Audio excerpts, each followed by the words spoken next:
Champion बनकर अपने देश का नाम रोशन करना चाहती हूँ। हालत ये है कि इलाके की कई लड़कियां अब इनसे प्रेरित होकर रोज यहाँ खींची चली आती हैं। समय के लिए दीक्षित सोनी, अहमदाबाद।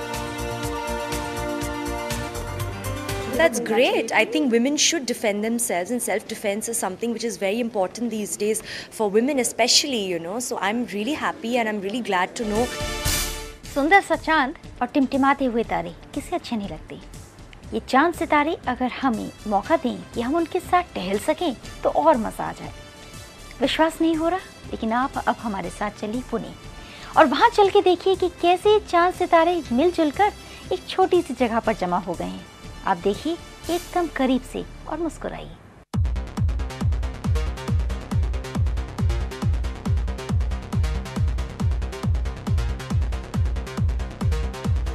तारामंडल की ये चलती फिरती पाठशाला है। प्लानेटोरियम वैन गांव में पहुंचती है, फिर शुरू होता है चांद सितारों को देखने का सिलसिला। लोग इस प्रयोग से बेहद खुश हैं। इस अनुभव से हमें खगोल शास्त्र की बहुत ही जानकारी मिली है। सौर मंडल के इस चलते फिरते वैन का मकसद है गांव में रहने वाले बच्चों को यूनिवर्स से रूबरू कराना। इस प्लानेटोरियम को कहीं भी ले जाया जा सकता है।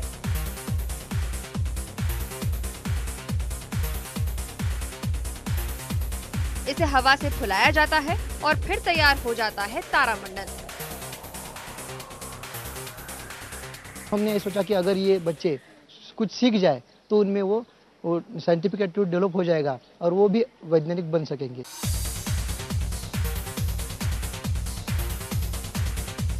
अब कोशिश है कि ऐसे तारामंडल और मंगाए जाएं ताकि चांद सितारों की दुनिया को ज्यादा से ज्यादा लोग देख सकें।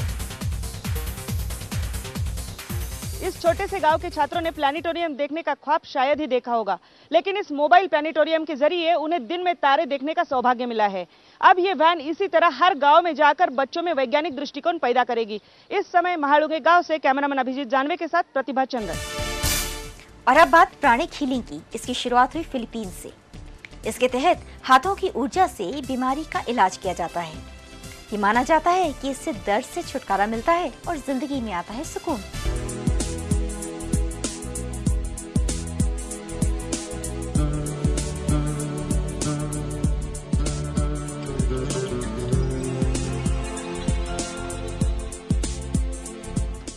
यहाँ प्राणिक हीलिंग हो रही है, यानी हाथों की ऊर्जा शक्ति से रोगों का उपचार। कई लोग मानते हैं कि यह सिस्टम बड़े काम का है। ये एक साइंस है, एक आर्ट है जिसको आपको सिखाया जाता है कि किस ढंग से आप इस नेचर में जो चीज विद्यमान है उसी का इस्तेमाल करके लोगों को हील कर सकते हैं। अब इस हीलिंग को देश भर में पॉपुलर बनाने की कोशिश हो रही है ताकि लोग अपना इलाज खुद कर सकें। ऐसे हीलिंग करवा के इंसान हेल्दी हो जाए तो nothing like it, it's wonderful. मुस्लिम और कृष्ण भक्ति, सुनने में ये बात थोड़ी सी हैरानी वाली लग सकती है, लेकिन उत्तर प्रदेश में एक शख्स हैं जिन्होंने राम और कृष्ण भक्ति में अपने आप को पूरी तरह से डुबो दिया है। उनकी इस कोशिश के लिए उन्हें कई बार सम्मानित किया जा चुका है।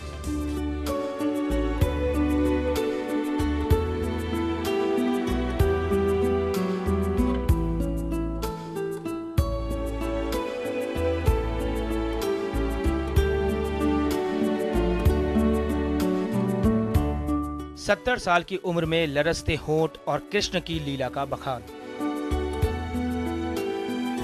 इम्तियाजुद्दीन खां का ये शौक सिर्फ शौक नहीं है, ईश्वर भक्ति का ये उनका अंदाज है। असल धर्म जो है वो है ईश्वर प्रेम और मानव प्रेम। कुछ खिलाने के लिए माता ने जिद की बार बार और खाने से हुआ जाता था बेटा शर्मसार। राम ने आखिर कहा, माना तुम्हें है ये खबर, मुझको अब 14 बरस जंगल में करना है बसर। अपनी मसनवी रामायण में राम के वनवास को खान साहब इसी तरह बयान करते हैं। मैं कृष्ण भक्त भी हूँ, राम भक्त भी हूँ।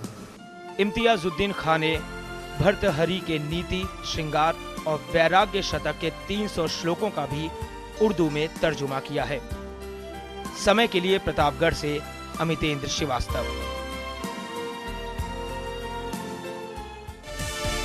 दिल्ली में बनारस कैसा लगा आपको सुनकर? लेकिन हुआ असल में ऐसा ही। अभी हाल ही में दिल्ली में एक फेस्टिवल का आयोजन किया गया जिसमें बनारसी खाना लोगों ने खूब खाया। मजा तो तब आए जब ऐसी कोशिशें पूरे हिंदुस्तान में हो।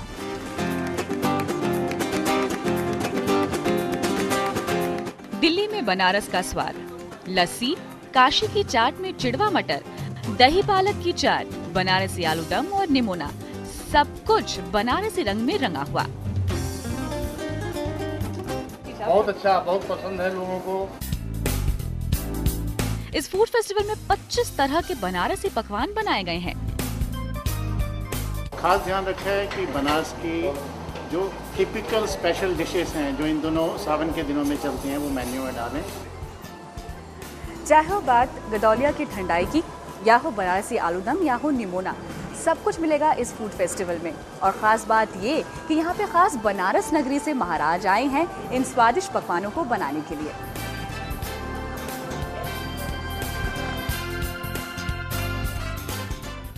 अच्छा ये हो कि खाने पीने की ऐसी बहार पूरे साल दिखाई दे। इस समय दिल्ली से शागोरिका बैनर्जी।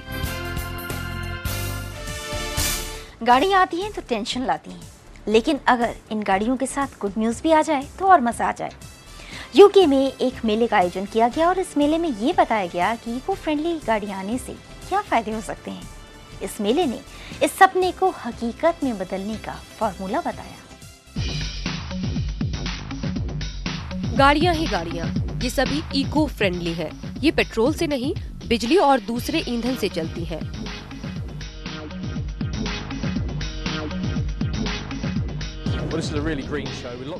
ये वाकई एक अच्छा ग्रीन शो है जहां प्रकृति को प्रधानता दी जा रही है।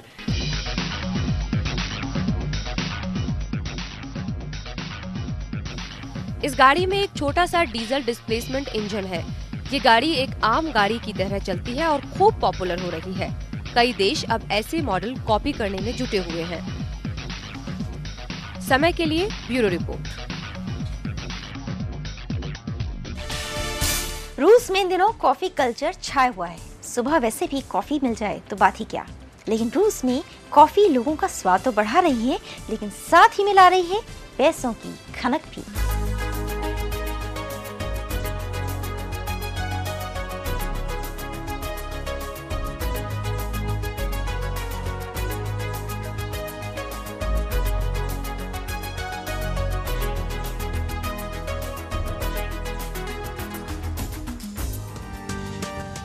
कॉफी का बाजार रूस में फैलने लगा है।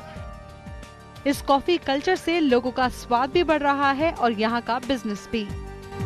रूस में कॉफी का बाजार बढ़ा है। काफी लोग इस मार्केट में आ रहे हैं।